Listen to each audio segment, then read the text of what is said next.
మొన్న సుప్రీంకోర్టు ఒక తీర్పు ఇచ్చింది. 32 సంవత్సరాల హరీష్ రాణా 12 సంవత్సరాలుగా కోమాలో ఉంటూ నరకం అనుభవిస్తున్నాడని కారుణ్య మరణానికి అనుమతి ఇచ్చింది. కానీ దీనికి ప్రధాన కారణం స్ఫూర్తి ఏంటి? ఈ కారుణ్య మరణం అనేది చట్టం అవడానికి ప్రధానమైనటువంటి కేసు అరుణ షాన్బాగ్ కేసు. 1972లో ఆవిడ్ని కొంతమంది కామాంధులు మానభంగం చేస్తే ఆవిడ కోమాలోకి వెళ్ళిపోయారు. ఆవిడ మీద దాడి చేయడం, అలాగే ఆ యొక్క ఘటనను కూడా ఆవిడ జీర్ణించుకోలేక కోమాలోకి వెళ్ళిపోతే 42 సంవత్సరాలుగా కోమాలోనే ఉన్నారు.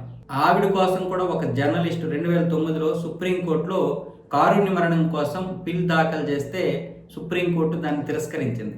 కానీ ఆ తర్వాత 2014, 2018, 2023లో జరిగినటువంటి సంఘటనలు కారుణ్య మరణానికి నాంది పలికాయి.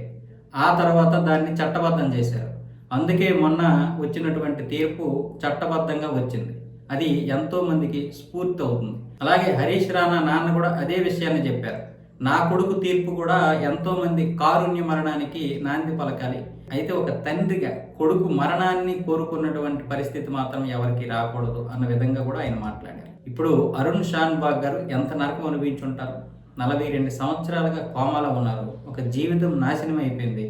ఆ వెధవలు మాత్రం బహుశా కొన్ని రోజులే జైలు శిక్ష అనుభవించి వచ్చేసి ఉంటారు, లేదా వాళ్ళకి ఉరిశిక్ష పడితే చనిపోయి ఉంటారు. కాబట్టి వాళ్ళకి పెద్దగా వచ్చే నష్టమేమీ లేదు. ఇక్కడ అరుణ్ షాన్బాగు, ఆమె కుటుంబం మాత్రమే అసలైనటువంటి శిక్ష అనుభవించారు.